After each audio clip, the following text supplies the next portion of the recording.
할렐루야.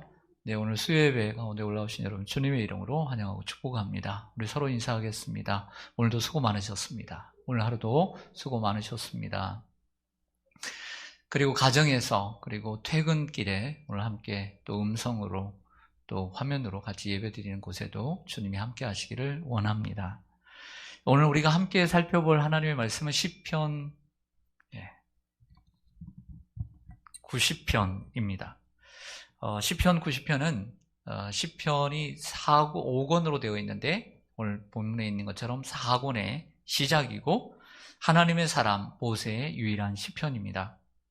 모세는 우리의 인생이 얼마나 짧고 허무한지 이 시를 통해 우리에게 보여주고 있고요. 동시에 그렇다고 한다면 이 짧고 허무한 인생을 그렇다고 한다면 정말 진정으로 의미 있고 보람되게 살아갈 수 있는 길을 우리에게 보여주고 있습니다. 네, 모니터 계속 하우링이 나요. 네, 모니터를 좀 줄이든지 하우링이 납니다. 앞에는 제가 오늘 설교를 준비하면서 전에 한번 어떤 집사님께서 저에게 보내주신 카톡이 생각이 났어요. 그래서 카톡을 다시 열어보았습니다. 어떤 내용이냐면 통계청과 국민연금공단 그리고 건강보험공단에서 공동조사에서 발표한 내용이었어요. 거기에는 우리나라 총 인구, 남자나 여자나 비슷하더라고요. 한 2,500만. 예. 계속 울리는데 저기 앞에 스피커를 끄든지 한번 해보세요. 그리고 비슷하고요. 연령별 인구수, 그리고 도시의 인구수 이렇게 나와 있는데 제가 이제 오늘 본문을 준비하면서 이제 설교를 준비하면서 눈에 띄는 게 있었어요. 그게 뭐냐면 연령별 생존 확률입니다. 예를 들어서 70세에 그래서 우리가 온 국민이 살아가면서 70세의 생존 확률 86%. 네. 내가 70세까지 살아남을 확률이 86%라는 거예요. 그리고 75세의 생존 확률은 54%로 줍니다.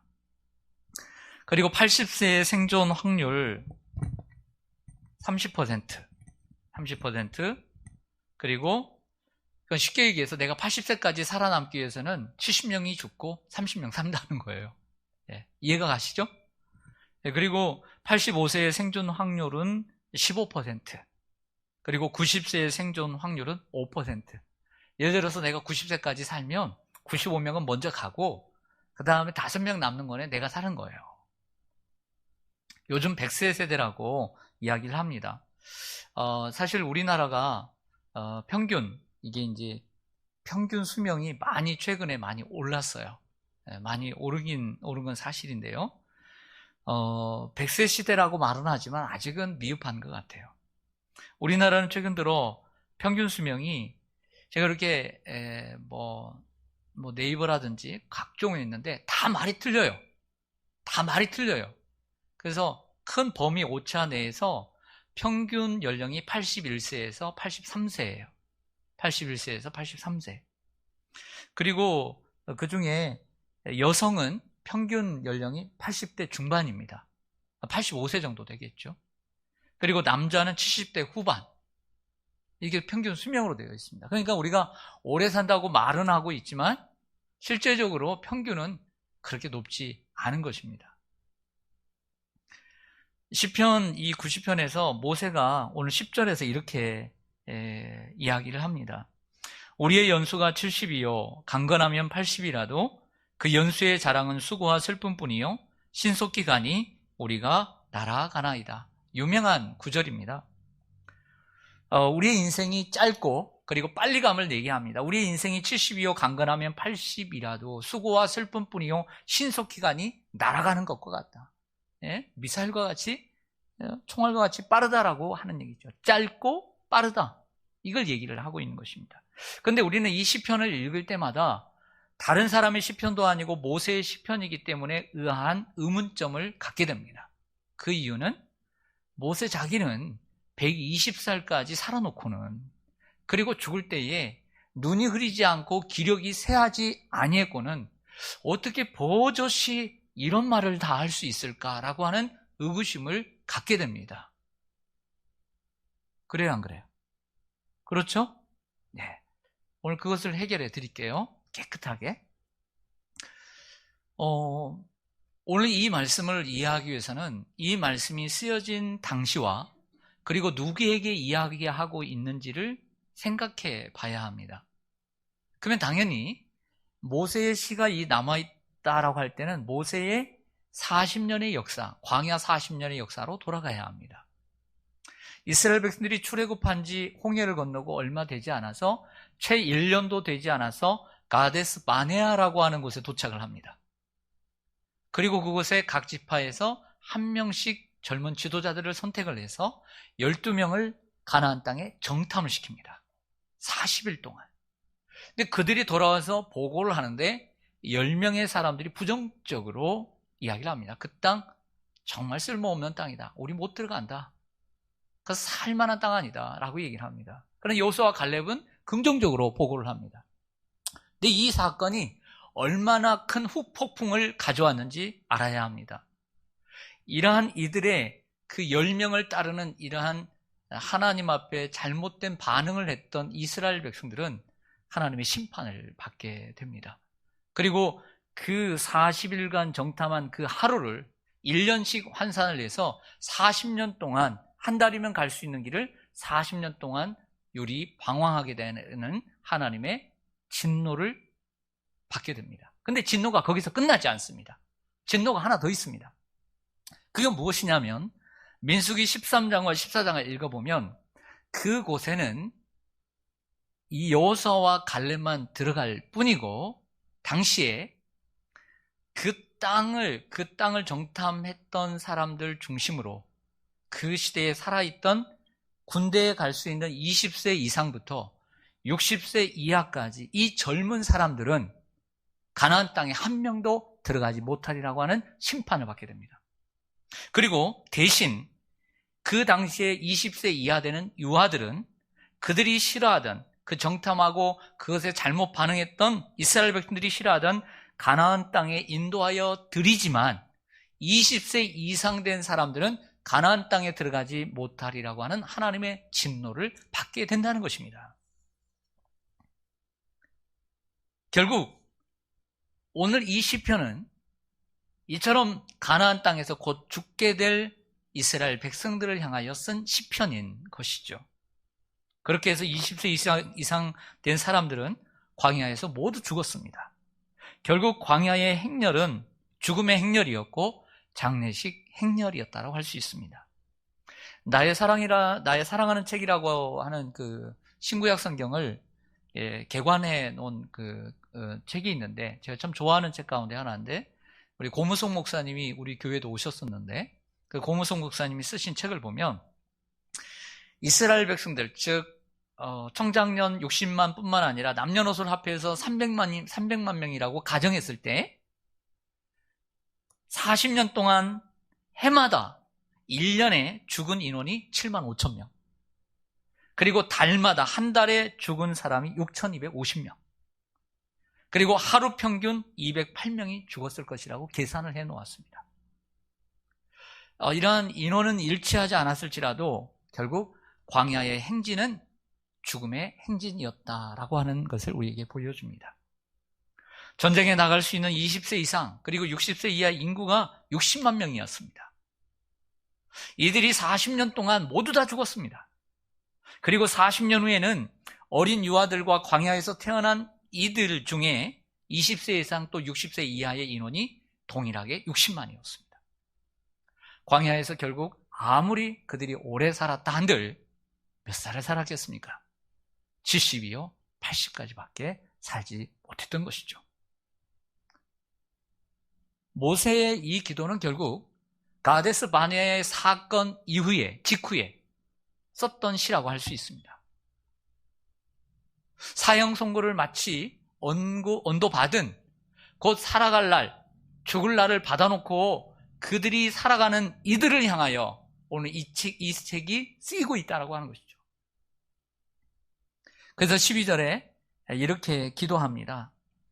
우리에게 우리날 계수함을 가르치사 지혜로운 마음을 얻게 하소서. 즉 우리에게 우리날 남은 날을 셈할 수 있게 하셔서 지혜로운 삶을 살게 해달라고 하는 이 기도는 결국에 놀라운 기도는 아니었던 것이죠. 광야의 백성들은 자기들이 광야에서 죽을 것을 미리 알고 있었습니다. 처음에는 믿지 않았겠죠. 말은, 소문은 그렇게 하지만 에이, 그래도 뭐 나는 좀 살 만큼 살겠지? 라고 생각했던 사람들이 가만히 하루가 지나고 한 달이 지나고 1년이 지나고 보니까 주위에 있는 사람들이 죽어가더란 말이에요. 그러면서 자기도 느꼈겠죠. 나도 결국에 40년 안에 죽겠구나 라고 생각했을 것입니다. 가데스 바네아 사건 당시 20세의 청년은 60세 이전에 죽고, 30세의 청년은 70세 이전에 죽고, 40세의 청년은 80세 이전에 죽고, 그리고 50대 이상의 사람들은 광야에서 살다가 죽는 것을 서로가 알고 있었던 것입니다. 그러므로 그들은 남은 날을 계수할 수 있었던 것이죠. 결국 시편 90편은 모세가 이러한 가데스 바네아의 사건을 목격하고 또 하나님의 심판을 알고 있는 이스라엘 백성들을 향하여 쓴 시편이라고 할 수 있는 것입니다. 사형 선고를 언도받은 것처럼 그들은 살았기 때문입니다. 이렇게 생각할 때 시편 90편은 훨씬 이해하기 쉬운 시편이 되는 것이죠.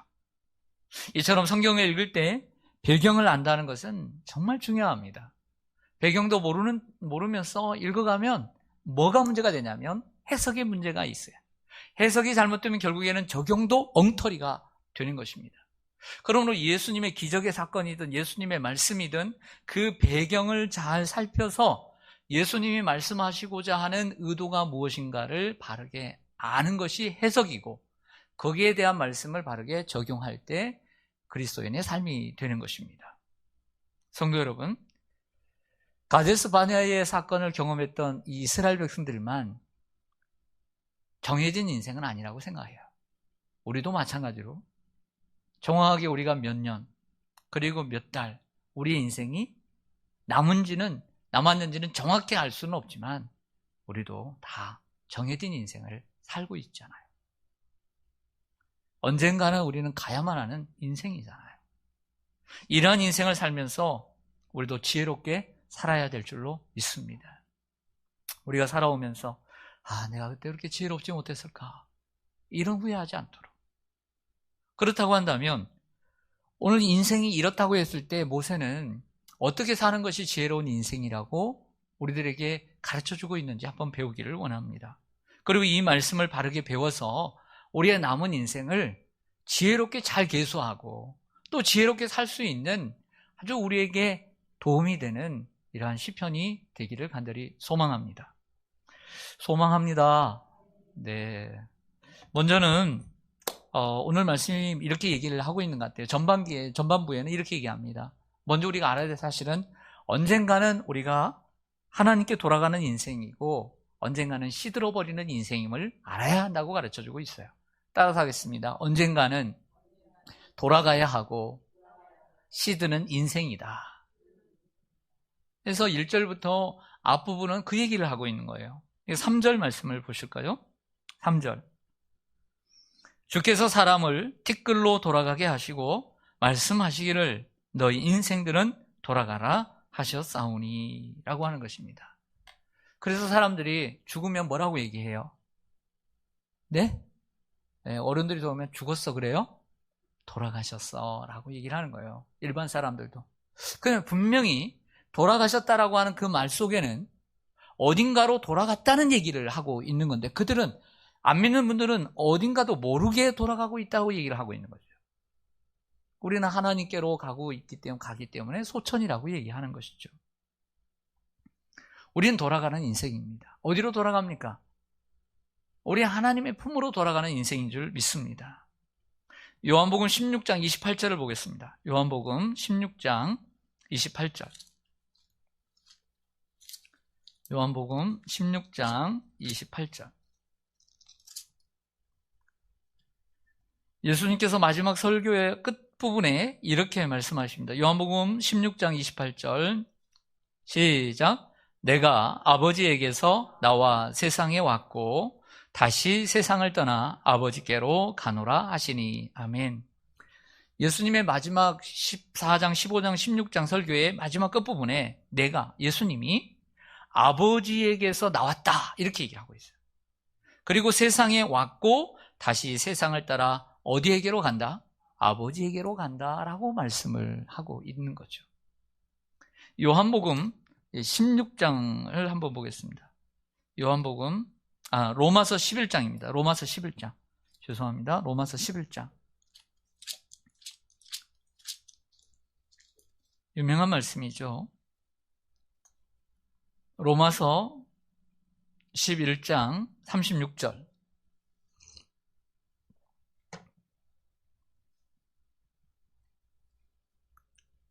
로마서 11장 36절 시작. 이는 만물이 주에게서 나오고 주로 말미암고 주에게로 돌아감이라. 그에게 영광이 세세에 있을지어다. 아멘. 로마서 전반부를 끝내는 이 11장 끝에서 이제 적용으로 들어가는 12장 앞에서 절반을 끝내는 동안에 뭐라고 얘기를 하냐면 모든 만물이 주에게서 나오고 주로 말미암고 살다가 주에게로 돌아간다. 그에게 영광이 세세토록 있을지어다 라고 얘기를 하고 있는 거죠. 이 만물 안에 우리들도 있을까요? 없을까요? 당연히 있죠. 우리도 하나님의 피조분이니까요.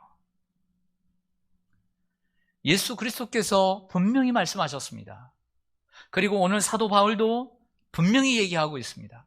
만물이 주에게서 나오고 주로 말미암고 주에게로 돌아간다라고 얘기합니다. 다시 오늘 본문 시편 90편으로 다시 가보겠습니다. 인생은 돌아가는 인생입니다. 5절과 6절을 제가 읽어드리겠습니다. 주께서 그들을 홍수처럼 쓸어 가시나이다. 올해 홍수 있었죠? 금지면에 홍수 보셨죠? 그들은 잠깐 자는 것 같으며 아침에 돋는 풀 같으니이다. 풀은 아침에 꽃이 피어 자라다가 저녁에는 시들어 마르나이다. 아멘. 모세가 우리의 인생을 어떻게 표현하냐면 아침에 이슬을 맞고 풀이 파랗게 이제 생기 있게 올라오지만 저녁 때가 되면 시들어 버리고 꽃이 아름답게 필 때가 있지만 지는 때가 있잖아요. 요즘 우리 가을 낙엽을 바라봅니다. 오늘같이 비가 오고 바람이 불면 어느 때처럼 생각합니다. 참 이 오래된 가로수에 많이도 떨어지는구나. 이번에 또 엄청 떨어지겠네. 이렇게 생각을 할 것입니다. 우리의 인생은 이와 같습니다. 어린아이가 태어나서 막 새순처럼 자라나지만 나중에 큰 나무가 되어서 큰 잎을 내지만 많은 사람들에게 열매도 주고 많은 사람들에게 그늘이 되어주지만 언젠가는 저 낙엽처럼 떨어지는 날이 오는 것입니다. 요즘 우리 11월을 맞이하면서 또 추수감사절을 맞이하면서 이제 겨울을 향하고 있습니다. 우리의 인생도 어떻게 보면 겨울을 향하고 있다고 할 수 있습니다. 근데 우리 떨어지는 이 낙엽이 그냥 떨어져 없어지는 인생이기보다는 그 낙엽이 많은 사람들에게 걸음이 되고 또 새로운 열매를 맺게 하는 그런 어떤 자양분이 된다면 얼마나 좋겠습니까? 우리도 저 떨어지는 아름다운 낙엽처럼 우리 인생을 마감해야 되지 않겠습니까? 이 세상에 아름다운 여인도 그 아름다움을 자랑했던 미스 코리아, 미스 유니버스도 아름다운 몸매를 자랑하던 그 홍한 소년도 얼마나 가겠습니까? 나이가 가면 어떻게 이기겠습니까? 눈은 침침해져서 라식도 할 수 있겠죠. 어떻게 술을 쓰더라도 하겠죠. 그럼 얼마나 살겠습니까? 어떤 사람이 우리의 인생을 아침 6시부터 저녁 12시까지 나눠 계산해 본 내용이 있어서 옮겨드립니다. 15살이라고 한다면 그 학생은 아침 9시 38분을 지나고 있고요. 20세라고 하면 10시 51분을, 25세라고 하면 낮 12시 4분을, 30세라면 1시 17분을, 45세라면 오후 4시 56분을, 50세라면 6시 8분을, 그리고 55세라면 저녁 7시 55분을, 60세가 되면 저녁 8시 34분을 맞이하고 있다는 것입니다. 만약 65세라면 9시 47분, 70세라면 11시, 70세가 넘었다면 12시에 가까웠다고 얘기합니다. 아마 이것은 평균 연령이 조금 지금보다 낮았을 때 하니까 좀 봐드리겠습니다. 1시간씩 빼십시오. 빼드리겠습니다. 더 연장해드릴게요. 네. 그러나 영원히 살 수 있는 사람은 없습니다. 옛날에 환갑잔치만 해도 정말 동네에서 큰 잔치였습니다. 왜? 60 이상 산 사람이 별로 없기에. 온 동네 잔치였어요. 근데 지금은 잔치하면 욕먹습니다. 여러분, 그러면 우리는 어떻게 해야 합니까? 오늘 분명히 모세가 강조하고 있는 것처럼 인생은 돌아가는 것이고, 그리고 쓰나미처럼 쓰러져 가는 것이고, 그리고 풀처럼 메말라 가는 것이라고 한다면 뭐라고 우리들에게 교훈하고 있는 걸까요? 그것은 영원히 살 수 없기에 죽음 이후에 사후의 삶을 준비하고 살아야 한다는 것입니다. 우리는 죽음으로 끝나는 것이 아니라 죽음 이후에 사후의 세계가 우리에게 있는 줄로 믿습니다. 나사로는 죽어 아브라함의 품속에 안겼습니다마는 호의호식하던 부자는 지옥의 고통 속에 살아가는 것을 기억해야 합니다. 부활이요 생명이신 예수님을 마음속에 영접해야 합니다. 예수 그리스도를 믿는 자는 죽어도 살고 살아서 믿는 자는 영원히 죽지 아니하는 이 진리를 믿어야 합니다. 히브리서 9장 27절에 말하고 있는 것처럼 한 번 죽는 것은 사람에게 정해진 진리입니다. 바꿀 수 없는 진리입니다. 변하지 않는 진리입니다. 모두가 죽습니다. 하지만 그 이후에 심판이 있다는 사실도 알고 그 심판을 준비하는 지혜로운 인생이 되어야 될 줄로 믿습니다. 두 번째로, 모세는 정말 우리의 인생이 70이요 80밖에 되지 않는 인생 가운데 우리의 남은 날을 계수할 줄 아는 지혜로운 마음을 갖도록 말씀하고 있습니다. 전 생각을 좀 해봤습니다. 어떻게 사는 것이 지혜로운 삶일까? 여러분도 한번 생각해 보시기 바랍니다. 생각해 오셨겠지만, 그러나 저는 사도 바울의 말씀이 떠올랐습니다. 에베소서 5장 15절 16절에 이렇게 말씀합니다.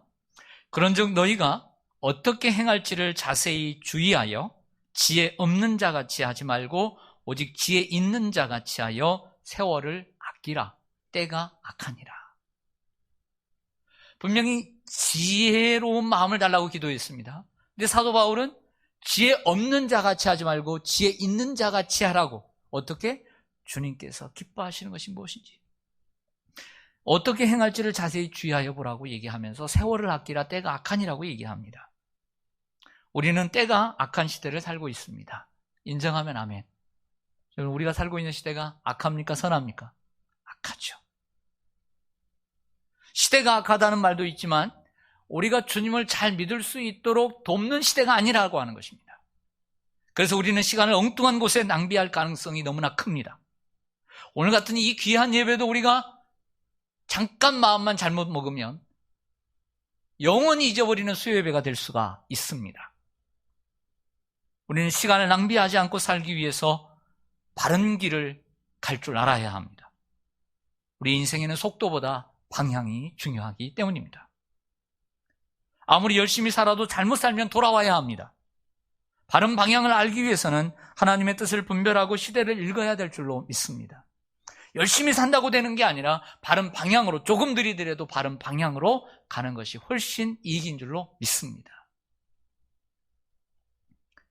우리는 지금 어떤 시대를 살고 있을까요? 그래서 제가 말씀드리고 싶은 것은 지혜로운 인생을 살기 위해서는 우리가 사는 시대를 읽어야 돼요. 그리고 우리가 어떤 시대를 살고 있고 이 시대 가운데 하나님께서 나에게 원하시는 것이 무엇인지를 알아야 되는 것이다 라고 하는 것입니다. 이런 생각을 해보았습니다. 지금 내가 살고 있는 시대는 어떤 시대일까? 그리고 또한 내가 사는 이 시대의 가장 무서운 적은 무엇일까? 마태복음 16장 3절에 예수님 말씀하십니다. 너희가 저 하늘의 날씨는 분별할 줄 알면서 시대의 표적은 알지 못하느냐? 이렇게 말씀했어요. 저는 날씨에 관심이 많습니다. 우리 성도님들이 어떻게 살고 계실까? 궁금합니다. 오늘 일기가 이런데, 또 오늘 일기가 이런데, 우리 성도님들이 은근히 일기에 영향을 많이 받더라고요. 예배도 보면. 일기에 영향을 많이 받아요. 새벽 예배 숫자도 보고 그러면 다 일기에 영향을 참 많이 받아. 예. 일기에 영향을 좀 안 받았으면 좋겠어요. 예. 할렐루야. 내일까지, 오늘 참 덥습니다. 예. 내일도 덥습니다. 바람이 불지만 더운 바람입니다. 그러나 금요일부터 온도가 아주 내려갑니다. 그리고 다음 주에도 10도 이상 올라간 날짜가 없습니다. 한 번 추워지면 온도가 조금씩 내려가는데 갑자기 올라가더니 다음 주까지 계속 영하 1도도 내려갑니다. 다음 주에. 저 관심이 많아요. 그런데 이렇게 생각합니다. 야, 날씨에는 관심이 많은데 예수님 말씀처럼 시대의 표적은 너는 알고 있니? 저 자신에게 물을 때가 있습니다. 날씨에는 그렇게 관심이 많으면서 하늘만 봐도 금세 비 올지 더울지 다 알면서 너는 시대의 표적을 알고 있니? 라고 주님이 물으시는 것 같습니다. 그래서 제가 생각하는 이 시대에 우리가 꼭 알아야 되는 세 개를 제가 마음에 저에게 다가오는 세 가지를 좀 정리해 보았습니다. 첫 번째는 세속화라고 하는 단어입니다. 교회가 교회다워야 하는데 인본주의가 가득한 교회로 전락해 가고 있는 모습을 많이 보게 됩니다. 세상의 방식으로 교회를 움직여 가려는 이러한 현상입니다. 이것은 유독 교회만을 얘기하고 있지 않습니다. 불교도 똑같습니다. 그렇게 반듯했던 이슬람교도 마찬가지입니다. 자기의 원칙을 잘 지키지 않으려고 하는 이 자유주의 시대 가운데 사람들의 심리입니다. 불교는 불교답지 않습니다. 기독교는 기독교답지 않습니다.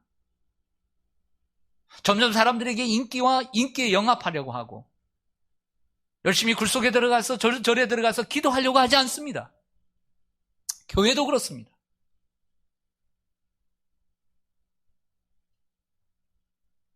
이건 종교 현상입니다. 하나님의 말씀 위에 세워져야 하는데 시대 사조와 사람들의 생각이 말씀 위에 군림하는 시대가 되어가는 위기에 처해 있습니다. 신학도 마찬가지입니다. 이미 오래전부터 미국의 신학들이 그렇게 타락해가고 그리고 이상해져 가니까 그래서 세웠던 학교들, 하버드에서 시작했는데 타락해 가니까 예일로, 또 다시 타락해 가니까 프린스턴으로, 그리고 또 타락해 가니까 웨스트민스터로, 그렇게 만들어진 이러한 신학이, 개혁주의 신학이 우리 한국교회에 와서 우리 합동 측은 웨스트민스터와 그리고 칼빈 신학교를 중심으로 그 신학을 물려받고 있는 거예요. 자유주의 신학과 세속화 신학을 우린 조회해야 되고 세상의 방식대로 교회를 움직여 가려고 하는 이러한 세속화 두려워할 줄 알아야 합니다. 그리고 두 번째로는 코로나19 시대를 당하면서 제가 느낀 바입니다. 하나는 잘못된 선지자적 외침입니다. 잘못된 선지자적 외침.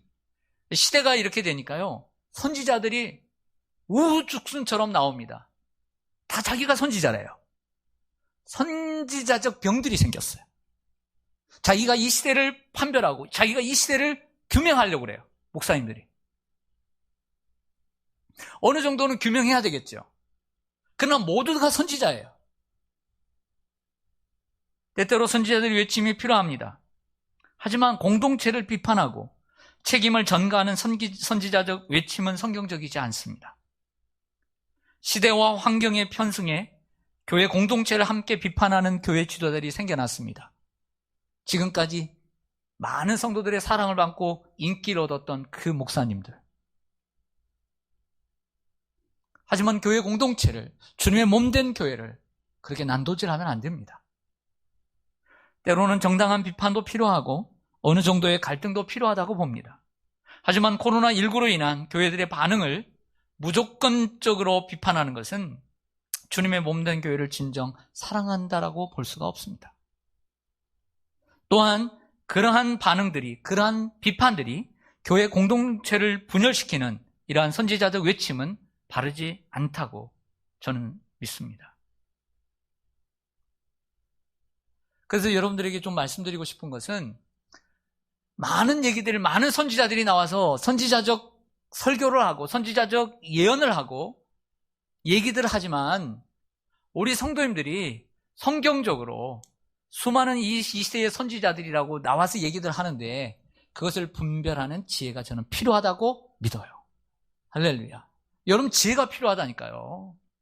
무조건적으로 수용하면 안 되는 거예요. 그 사람 인기 있고 그 사람 얼마나 유명한데 그 사람 말을 다 들으면 안 된다는 거예요. 이게 우리 시대의 숙제가 아닌가 생각합니다. 세 번째로 오늘 21세기를 살아가는, 그리고 20세기를 지나면서 우리 온 세계에 너무나 중요한 이야기를 할게요. 그것은 바로 평등법이라고 하는 포괄적 차별금지법입니다.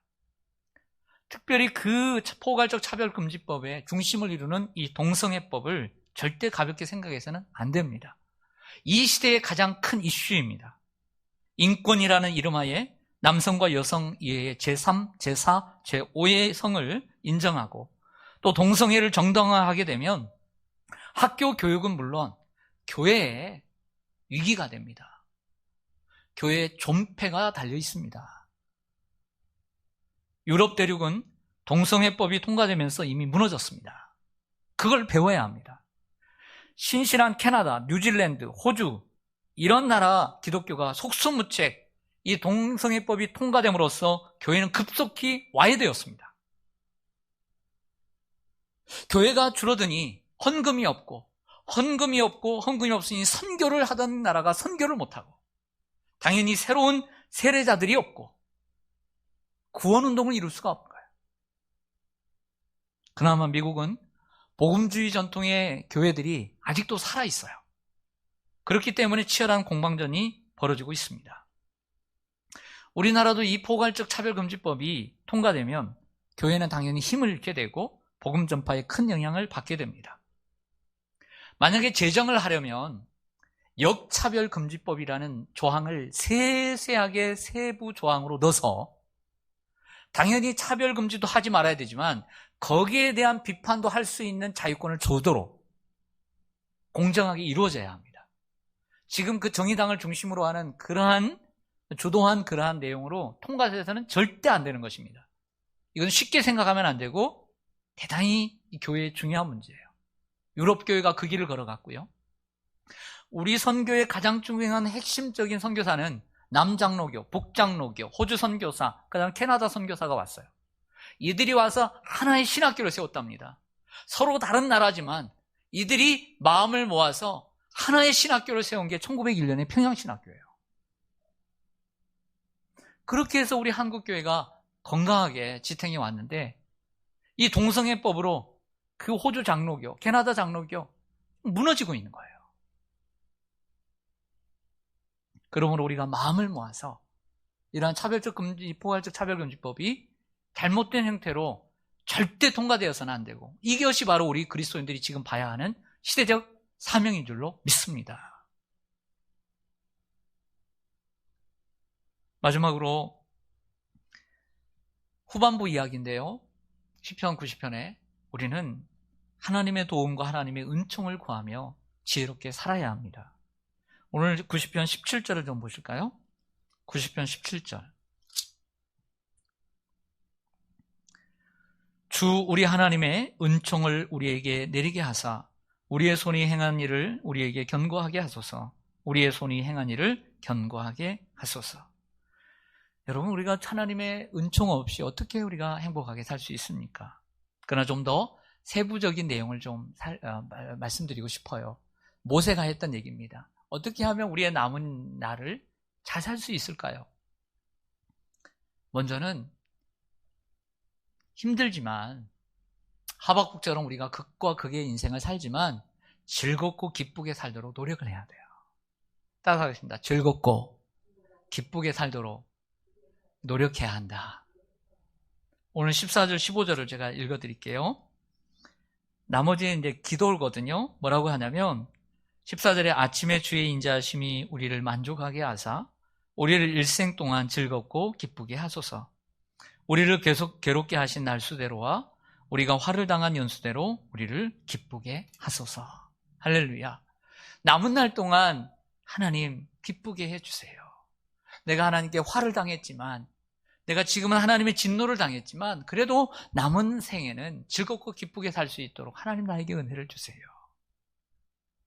전도서 3장 12절 13절에 이 전도서라고 하는 사람이 인생을 다 살고 헛되고 헛되지만 이런 내용을 적습니다. 전도서 3장 12절 13절에 사람들이 사는 동안에 기뻐하며 선을 행하는 것보다 더 나은 것이 없는 줄을 내가 알았다. 사람마다 먹고 마시는 것과 수고함으로 낙을 누리는 그것이 하나님의 선물인 줄도 또한 알았도다. 여러분, 될 수 있으면 즐겁고 기쁜 것을 선택하고 사시기를 바랍니다. 네. 그것이 지혜로운 인생입니다. 일을 해도요, 기쁘고 즐거운 일을 선택하시기를 바랍니다. 다 자기의 재능에 맞는 일이 있습니다. 근데 아무리 만날 일을 해도 즐겁지가 않다. 여러분들의 재능이 안 맞는 거예요. 그러니까 하나님께서는 여러분들에게 딱 맞는 그 일을 하면 즐거운 일을 하나님은 만들어 두셨어요. 그 일을 만나는 게 대단히 중요해요. 그 일을 함으로써 여러분들의 인생이 행복해질 수 있어요. 네, 보람 있고요. 또 이 말씀에는 육신의 건강도 포함되어 있다고 봅니다. 여러분들 육신의 건강을 잘 지키면서 그리고 또 마음의 건강도 잘 지키면서 사는 것도 기쁨의 길인 줄로 믿습니다. 그리고 여러분, 우리가 힘들지만 하루 일해서 또 한 달 일해서 또 한 달을 살고 이렇게 분복을 수고함으로 낙을 누리는 것이 하나님의 선물인 줄 알고 범사에 감사함으로 사는 여러분들 되시기를 간절히 소망합니다. 다음으로 지혜로운 마음, 어떤 마음 가져야 되나? 하나님의 영광을 구하며 살아야 된다라고 마지막으로 말씀합니다. 여러분, 우리 자신이 원하는 인생만 산다면 어찌 우리가 그리스도인이겠습니까? 내가 즐겁고 기쁜 일만 한다면 어찌 그게 크리스찬이겠습니까? 세상 사람과 다를 바가 없는 범인이지요. 로마서 14장 8절에 사도 바울이 얘기합니다. 우리가 살아도 주를 위하여 살고 죽어도 주를 위하여 죽나니 그러므로 사나 죽으나 우리가 주의 것이로다. 이렇게 사는 사람들이 크리스찬, 그리스도인이라고 하는 것입니다. 우리가 하나님의 영광을 위해 살 때 참된 안식과 기쁨을 누리는 인생을 살아갈 수 있는 것입니다. 하나님은 우리 인생을 만드실 때 하나님의 말씀을 따라 살고 하나님의 명령을 따라 살고 하나님의 영광을 위해서 살아갈 때 참된 행복을 누리도록 우리를 설계하셨다는 거예요. 쾌락도 잠깐입니다. 또한 하나님의 영광을 위해 살아갈 때 하나님 앞에서 우리가 서는 날 칭찬과 존귀와 영광을 얻을 수 있습니다. 그러므로 우리는 나를 향하신 하나님의 뜻, calling, 소명을 알고 또 하나님을 기쁘시게 할 것이 무엇인지 사명, 미션을 찾고 실천하는 사람을 살아야 합니다. 하나님이 나를 무엇을 위해서 부르셨는가? 그리고 하나님께서 수많은 일 가운데 이 작은 사람에게 맡기신 일은 무엇인가?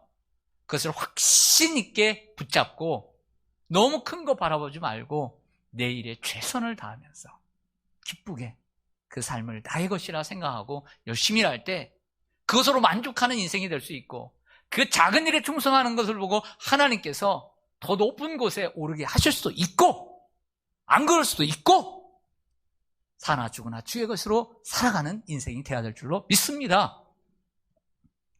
이를 위해서는 우리가 하루 단위로 계획을 세우고요. 여러분들 계획 없는 삶을 산다. 그러면 안 돼요. 그 규모가 없어요. 우리가 계획을 세우나 인도하시는 분은 하나님인 줄 믿습니다. 무계획으로 살면 안 됩니다. 또한 주 단위로 계획을 세워 살아가는 것이 세월을 아끼고 지혜로운 인생이 되는 길인 줄로 믿습니다. 여러분 모두, 우리 모두 정말 지혜로운 인생, 남은 인생도 지혜롭게 살아가는 저와 여러분 되시기를 간절히 소망합니다. 아멘. 기도하겠습니다.